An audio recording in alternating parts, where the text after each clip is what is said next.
was a professional footballer. I played for a team called Tottenham Hotspur amongst many other teams. At that time there weren't many coloured soldiers or football players in this country, so it was a real test in terms of racism and in terms of people accepting me for my abilities. My football career spanned a number of years, and in terms of racism, I think I faced it almost every minute playing for Tottenham Hotspur. Played professional football against a team called Bristol City, and I remember in 1909, 90 through to 1911, when you went to a football match, it was almost like an event for the community. There were up to 20,000 fans, and I remember going to Bristol City with Tottenham Hotspur, and I remember walking down the lane to the pitch, and I remember hearing 20,000 people cheer on Tottenham Hotspur and Bristol City, and I remember walking out onto the pitch, and the entire pitch went silent for about 2 seconds, and then they started calling me racist names.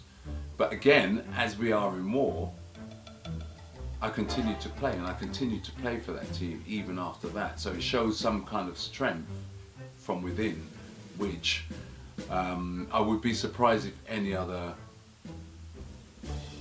race would sustain such abuse and go on to actually play for the same team.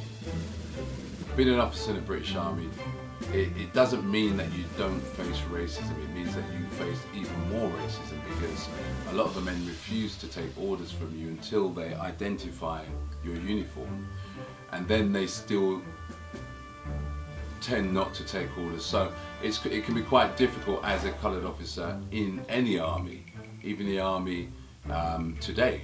It's quite difficult for coloured officers to actually give orders. However, because of rank and seniority in the army, a lot of the men ended up following my orders anyway. As an officer, I always took orders from slightly above me, orders that I didn't necessarily agree with at the time. One of the orders I had to give on a daily basis was called the bayoneting. And what that meant was, because many of the younger soldiers were afraid to go over the trenches, I had to give the order for the men standing just beneath them to stab them in the backs of their legs and in their buttocks to push them over the trenches. And in fact, that was one of the worst orders of it. But what you would find is that when the men go out there into no man's land, and it was called no man's land, interestingly enough, because it didn't belong to anybody. It wasn't German land, it wasn't British land. It was just an area of land that was used to divide the trenches. And a lot of people think that those trenches were almost miles apart. But an interesting story, which I'll tell you in a second, but the actual trenches were sometimes only 8 or 9 meters apart. And an interesting story is one Christmas, because we would respect each other as soldiers, because nobody really knew why they were out there fighting, they were just taking orders. But because all of the men knew it was Christmas, it was such an interesting Christmas, because all of the soldiers for 2 hours downed all their weapons and actually played football against each other. So that was very interesting, that two men from 2 different sides in the war can actually take that time out to play football. A very interesting thing to see. It's quite a complex war in the sense that even a war has timelines, because instead of shelling all day, most of the men spent most of the day standing around in mud, just waiting. The only interesting thing about standing in a trench is it's not standing as such, because the Germans would still watch the line, and if they saw the top of your head, then you would get somebody who would take a shot. So most of the men that came into the war and ignored I think they called it the head rule shot, were actually shot in the trenches by German snipers. So there were a lot of men actually crouching and laying down in the mud for up to 8 or 9 hours a day. And that's where you had all sorts of infections. You had trench foot, which is another common term called trench foot. And trench foot, again, is when somebody's foot blows up to 2 or 3 times the size of its original state. And so they're unable to wear shoes. So what they would do is they would take the shoes of soldiers that were laying next to them who had been shot in previous battles. And interestingly enough, some of the soldiers came back with German boots. And so they would be wearing German boots with British uniforms. Very interesting war. It was more about survival than actually fighting the war, because a lot of the soldiers couldn't see that they were going to survive this country. A lot of white men refused to go to war. It was a lot of the coloured men, I call them coloured soldiers, that actually enlisted first to go to war. The interesting thing about this country is that Kitchener at the time, Lord Kitchener, sent out a massive campaign in order to create some kind of fear amongst the white young men who refused to go to war. Some of those posters included men wearing skirts, men kissing each other, just to get the men ready for war.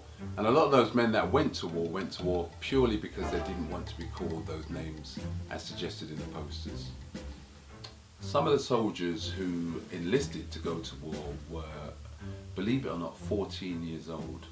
I came across many privates who had lied about their ages and in fact were school children. But because of Lord Kitchener's quite intense, quite intelligent campaign to enlist soldiers, a lot of the younger members of society, the school children, the 13, 14-year-olds, felt that they needed to play a part also in the war. So it was quite a cruel campaign at the time to get new soldiers into the war, but it worked.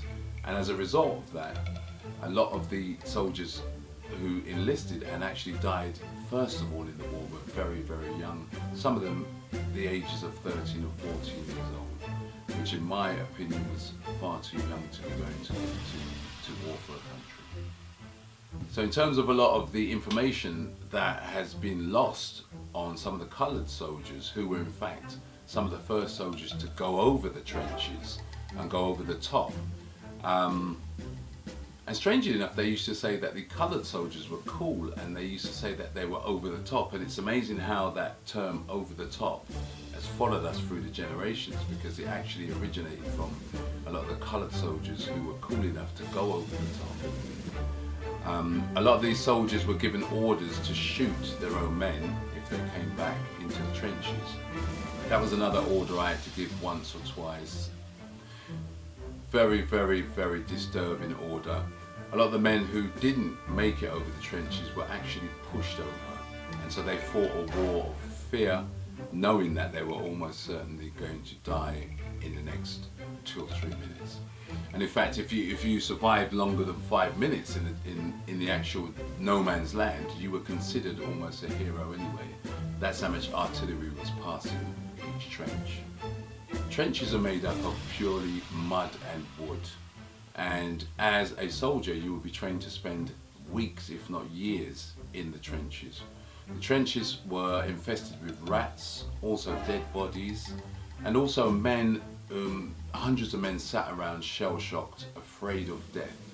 The trenches were often wet, and as part of our uniform we wear something called a putty, which wraps around your trouser leg and in theory is supposed to stop your feet from actually rotting as you stood there. A lot of the men used boots that they got from other soldiers because their feet had swollen up and they weren't able to take the same size boots they came into the war with. I had an officer's quarter in the war, which meant that I had a private room that I could go to make plans, to arrange for the men, to basically map out where we were in the war. A lot of the men resented that because of my colour and because of my ranking in the war, and that rose to a lot of challenges between me and the men. However, I earned that role as an officer, and I think I earned my place in British history as the first officer of colour. A single battle would contain possibly a night's worth of fighting. The Germans, we underestimated them in the beginning. The Germans actually employed submachine guns and Sten guns, Bren guns, which which were able to cut down 100 soldiers per gun. So we used a reliable gun called a Lee Enfield, which was reliable up until we came across German submachine guns. So a lot of the men that went over the top from the trenches died within the first 10 or 15 seconds. And it may sound as if I'm exaggerating it, but 10 or 15 seconds on a battlefield seemed like hours.